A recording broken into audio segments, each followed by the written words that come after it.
ఇక్కడ బ్రహ్మ, విష్ణు, మహేశ్వరులు ఒకే సర్పరూపంలో ఆలయం ప్రాంగణంలో సంచరిస్తూ భక్తులకు దర్శనమిస్తారని మీకు తెలుసా? ఈ ఆలయం రాజమండ్రి నుంచి సుమారు 18 కిలోమీటర్ల దూరంలో ఉంటుంది. రాజనగరం మండలంలోని నరేంద్రపురం గ్రామంలో ఈ త్రిమూర్తుల దేవాలయం వెలిసి ఉంది.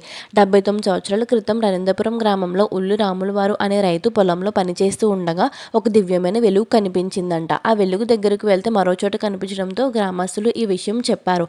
అందరూ కలిసి వెళ్లి చూడగా ఒక చెట్టు కింద ఉన్న పుట్టపై చిన్న వర్షం కూడా పడకుండా ఉండేదంట. ఈ ప్రదేశంలో ఏదో దైవశక్తి ఉందని భావించి నాగస్వరాలు వేయించారంట, కానీ ఫలితం కనిపించలేదు. తర్వాత గురువు గారిని తీసుకురాగా పుట్టలో నుంచి పొగలు మంటలు వచ్చి ఓ మహిళకు పూనకం వచ్చిందంట. అప్పుడు మేమే బ్రహ్మ, విష్ణు, మహేశ్వరుడు ఇక్కడ సర్పరూపంలో సంచరిస్తున్నామని స్వామివారు తెలిపారంట. ఇక్కడ ఆలయం నిర్మించి ప్రతి సంవత్సరం మాఘ పౌర్ణమి నుంచి 5 రోజుల పాటు ఉత్సవాలు నిర్వహించాలని ఆజ్ఞాపించారంట. అప్పటి నుంచి గ్రామస్తులు ఈ త్రిమూర్తుల స్వామి ఆలయాన్ని నిర్మించి 79 సంవత్సరాలుగా ఉత్సవాలు అన్నదానాలు నిర్వహిస్తున్నారు.